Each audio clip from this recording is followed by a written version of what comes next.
जिन बेटा बेटियों का विवाह नहीं होता उन बेटा बेटियों के लिए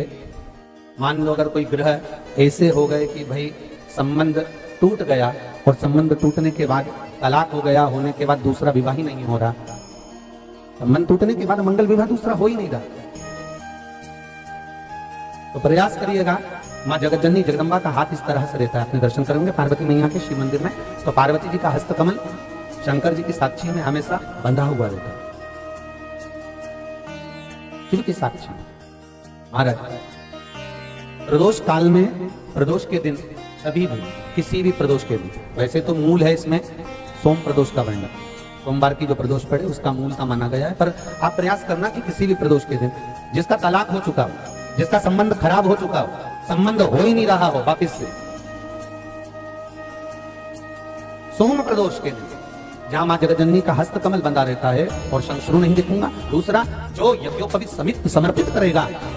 यज्ञोपवीत का भाव जो मुझे देगा, उसके जीवन में बाधाओं को भर लूंगा। इसलिए आज भी हिंदू धर्म में देवताओं को जो यज्ञोपवीत चढ़ाया जाता है वो उलझा हुआ नहीं होना चाहिए। देवताओं को जो यज्ञोपवीत चढ़ता है उसको सुलझाकर चढ़ाया जाता है, समर्पित करके। अब कई कई विद्वान ब्राह्मण ऐसा कैसे यज्ञोपवीत में हल्दी लगाकर छोड़वा देते हैं, परंतु वो उलझा हुआ रहता है, वो सुलझा हुआ कर चढ़ाएगा तो जो जजमान पूजन कर रहा है, जो जजमान पूजन में लगा हुआ है, उसको पूर्ण फल की अनुभूति हो, पूर्ण फल का प्राप्ति हो और ब्राह्मण भी बंधन से मुक्त हो। ललिता देवी जी, तो हमारे यहाँ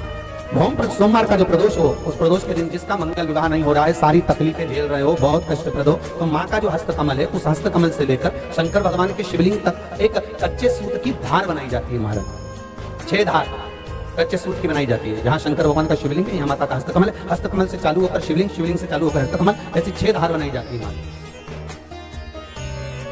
और धार बनाकर उस धार पर माखन का लेपन किया जाता है भगवान शिव। जैसा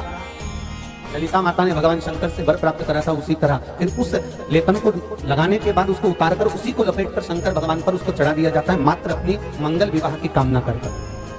अगर कोई कुंवारी अवस्था में कर रहा है तो उसमें हल्दी लगाए, और अगर कोई शादी होने के बाद, संबंध टूटने के बाद दूसरी शादी के लिए कर रहा है तो उसमें हल्दी ना लगाए, बस इतना अंतर रहता है।